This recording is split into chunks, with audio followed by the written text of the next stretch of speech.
Muito bem. Então agora você falou de um herói, né, do Leonard Skinner. Uhum. Vou falar de um herói nacional agora. Epa! É um herói nacional. Esse cara aí. Será que alguém reconhece pela foto? Santos Dumont? Celção chegou aí. Beleza? Exatamente. Nem todo mundo reconheceria aí, né? A Eu foto dele reconheci novinho. pelas orelhas aerodinâmicas.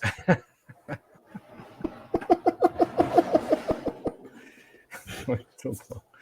Bom, 149 anos atrás, dia 20 de julho de 1873, é o nascimento de Alberto Santos Dumont. Nasceu em Palmira, Minas Gerais.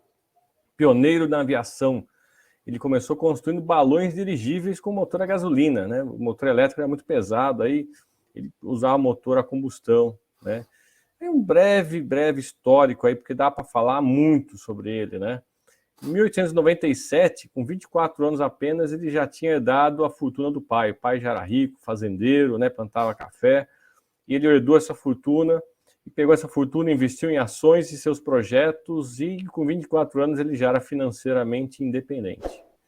Já estava com a vida ganha. Mas ele foi lá se aventurar nos seus projetos da aeronáutica, se mudou para a França.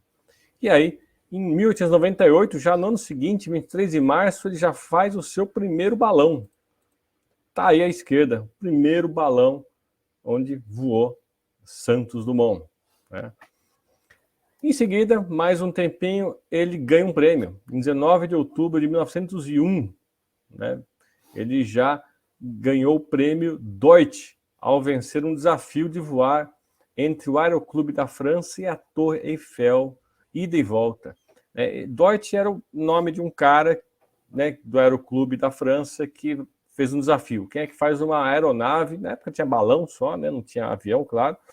Quem é que faz um balão, alguma coisa assim, que vá voar entre o Aeroclube da França, a Torre Eiffel e volte em até 30 minutos. E aí todo mundo começou a correr, e aí o Santos Dumont ele começou a fazer os seus balões e tal, e conseguiu fazer um dirigível. Primeiro não deu muito certo, esse da foto foi o primeiro que ele tentou, conseguiu chegar até a Torre Eiffel, mas na volta teve um acidente e não conseguiu completar. Aí ele fez era o dirigível número 5 dele, esse que está na foto. Não conseguiu completar direito, aí ele melhorou, fez o dirigível número 6, e aí sim, não tem a foto aqui, mas ele fez a volta e chegou em exatamente 30 minutos, na verdade 29 minutos e meio, ele conseguiu fazer o retorno. Teve uma controvérsiazinha ali e tal, mas acabou ganhando o prêmio. O Deutsch em pessoa falou, ó, não, estou convencido de que você realmente conseguiu, e o prêmio era de 100 mil francos, na época devia ser muita grana. Aí o Santos Dumont ele pegou esse dinheiro, metade ele deu para a sua equipe de mecânicos toda, que ajudou ele a fazer o balão, e a outra metade ele distribuiu para os pobres todos, desempregados de Paris, e não ficou com um centavo, né? Ele foi o primeiro a decolar a bordo de um avião impulsionado por motor a gasolina também, né? Ele, com suas pesquisas. E os produtos, né, os balões deles iam tendo número, como eu falei, esse é o número 5, depois o número 6, e aí chegou até o balão número 14. E aí ele tem uma ideia diferente. Eu vou fazer um aeroplano aqui, um avião, mas para levantar voo está pesado, não estou conseguindo fazer o bicho levantar voo. Eu vou unir o balão 14 com essa aeronave aqui para facilitar a decolagem. Fica mais leve, ele consegue decolar. E daí surgiu o 14 bis, que significa 14 de novo, né? E aí eu tenho aqui a fotinha à esquerda do 14 bis. Só que ele não foi muito para frente com esse negócio de botar um balão ali, porque daí não deixava voar, né? O balão tinha um arrasto muito grande. Então ele foi melhorando o 14 bis, ele tirou o balão e colocou um motor náutico para poder impulsionar o 14 bis. E nessa ele criou o oiseau de poier. Eu não sei se é assim que se fala em francês, mas significa ave de rapina. Aí ele se livrou do balão e o 14 bis ficou dotado de do motor e virou o ave de rapina número 1. Dia 23 de outubro desse mesmo ano, 1906, ele aperfeiçoou, virou o oiseau de poier 2, que ele conseguiu voar 60 metros de distância a 2,3 metros de altura lá no campo de Bagatelle, lá em Paris. Daqui a pouco fala um pouquinho do campo de Bagatelle daqui, né? E ele aperfeiçoou essa ave de rapina para o número 3, e em 12 de novembro desse mesmo ano, ele colocou ailerons nessa aeronave, e aí ele conseguiu controlar melhor, e ele percorreu 220 metros de distância a 6 metros de altura durante 21 segundos e meio, recorde mundial, e diante de muitas testemunhas. Então, o Aeroclube da França reconheceu que esses foram realmente os primeiros voos que eles homologaram como sendo de um aparelho mais pesado do que o ar. Eles não sabiam do que os irmãos Wright estavam fazendo lá nos Estados Unidos, mas reconheceram que foi realmente, pelo menos ali, eram os primeiros, né? E aí ele foi continuar aperfeiçoando, ele fez o 15, o 16, o 17, o 18, e aí ele elaborou uma série um pouco mais aprimorada, menor, mais ágil, e entre eles uma versão chamada Demoiselle. Esse cara, ele, uma versão muito mais sofisticada. Que bonitinho, hein? Oi? Que bonitinho já, hein? É bem mais evoluído, né? Ele chegava a 90 km por hora, isso em 1907. O número 20, Demoiselle número 20, considerado o primeiro ultraleve da história, ele fez tanto sucesso que ele teve 300 cópias vendidas para a Europa e Estados Unidos participando de competições. E um exemplar dessa Demoiselle se encontra no Museu Aeroespacial de Le Bourget, lá na França, né? Mas aí começa o downside do negócio. Em 1908, ele passa a sofrer de esclerose múltipla, abandona a oficina. Deixou de criar novos produtos, mas ele continua ativo em outras áreas, mas parou de produzir aeronaves, né? Chegou a Primeira Guerra Mundial, ele oferece seus serviços ao governo francês, acaba não sendo contratado nem nada, né? Aí ele, vou fazer outra coisa aqui. Foi usar telescópios ou astronomia. Gostava de astronomia, vivia lá em Paris, só que era a época da guerra, Primeira Guerra Mundial, ele usando luneta, usando telescópio, os vizinhos acharam que ele era um espião nazista. E aí acabaram prendendo ele, tal, mal entendido, até explicar que aquilo lá era para estudar as estrelas, tal. Ele foi solto, o governo da França pediu desculpas para ele, mas ele ficou tão chateado que ele destruiu todos os documentos, todas as plantas, tudo que ele tinha sobre os aviões dele, destruiu tudo. Ficou totalmente desiludido dessa área, realmente, né?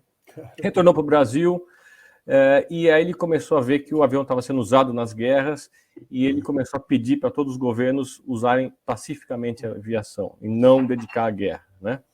E aí começou a depressão dele. Ele começou a sentir depressão e ele começou a não ter um país fixo, né? Ele ia Paris, São Paulo, Rio de Janeiro, Petrópolis, a fazenda da cidade natal dele, voltava para Paris e ficava viajando aí por essas cidades todas. Nessa época, ele projetou e construiu em Petrópolis uma casa chamada de A Encantada, que existe até hoje. Opa, depois eu volto aqui. Essa casa, quando ele projetou, já tinha chuveiro de água quente, era a única no Brasil que tinha água quente aquecida a álcool.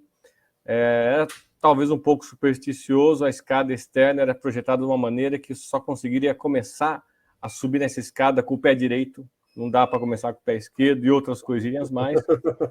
A escada de Santos Dumont era ótima para ambientes pequenos. É excepcional, né? Você consegue deixar ela quase que na vertical, assim, cara, fazer uma subida quase na vertical, porque um degrau é cavado no outro, assim, né? É muito legal, dá para ver daqui. Né? Então, e ela virou museu, ela foi tombada pelo patrimônio histórico, virou museu, hoje é o Museu Casa de Santos Dumont, né? Tem uma foto aqui que eu passei rapidamente, eu vou voltar aqui, porque eu falei de Campo de Bagatelle, onde ele fez os voos. E a gente tem a nossa praça aqui, né? A gente tem a Praça Campos de Bagatelle, só que o pessoal confunde Praça Campos de Bagatelle com Praça 14 Bis.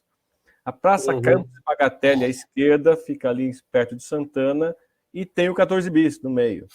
E a Praça 14 Bis fica ali na 9 de julho, não tem o 14 Bis no meio.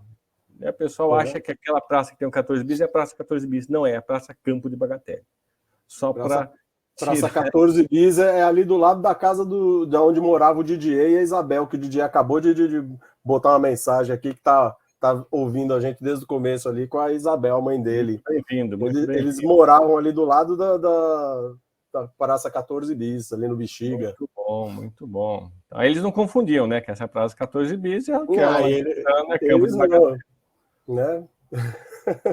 Aliás, temos um monte de nome em São Paulo que tem a ver com francês, né? Nós temos os Campos Elíseos, né? Que é o nome da avenida principal de Paris, Champs-Élysées, né? Uhum.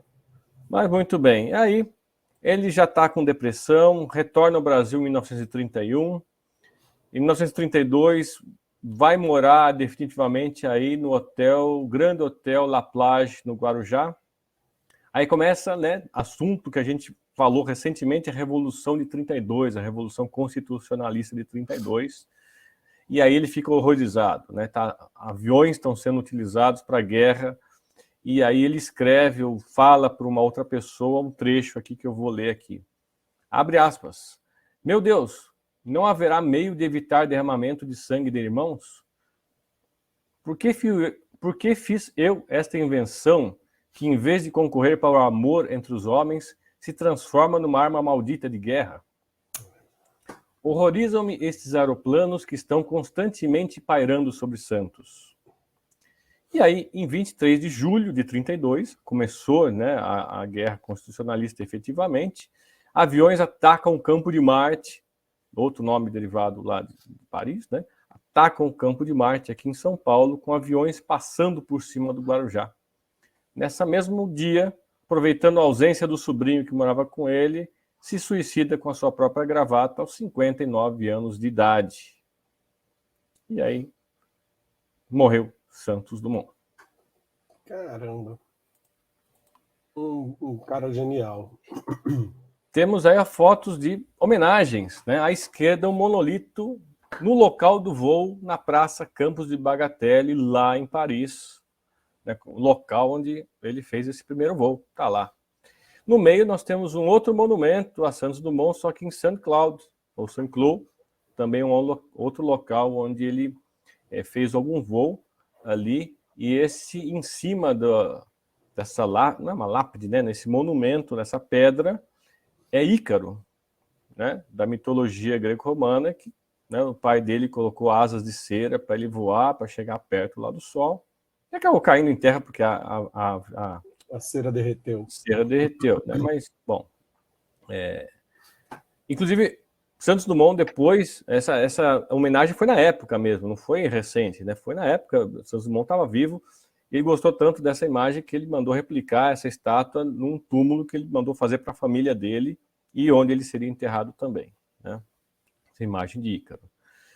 E à direita nós temos o busto de Santos Dumont na Embaixada Brasileira em Washington, D.C. Então, em Washington, além do obelisco que mostramos alguns dias atrás, tem também o busto de Santos Dumont, nosso herói. Mas em Washington eles reconhecem o Santos Dumont como pioneiro da aviação? Porque nos Estados Unidos, para eles, é os irmãos Wright, né? Mas eu li uma história que Bill Clinton, quando visitou o Brasil aqui, falou que reconhecia ele, Bill Clinton, né? Não oficialmente, né? Reconhecia ele. Então, né? Aí nunca vai ser. Bill Clinton, ele fala o que convém, né, cara? Que é a história da maconha lá, que fumou, mas não tragou. Né? Bom, isso daí eu tava vendo, inclusive, essa semana, essa história do Bill Clinton, que ele, se ele falasse que ele nunca tinha fumado, ele perdia a adesão dos jovens no coisa. Se ele falasse que tinha fumado, ele perdia o apoio dos democratas, né? Então ele achou a resposta conveniente. Fumei, mas não traguei, né? Nem comprei, não fui nem eu que comprei, né? Político, me deram, né? Não sabia o que era, né? Bom, e só para finalizar, uma série de honrarias que ele recebeu ao redor do mundo, que são aqueles títulos honorários, honoríficos, né? Por exemplo, o primeiro que ele recebeu, Comendador da Ordem Militar de Santiago da Espada, recebeu em Portugal. Grande Oficial da Ordem de Leopoldo II, na Bélgica. Grande Oficial da Legião de Honra, na França.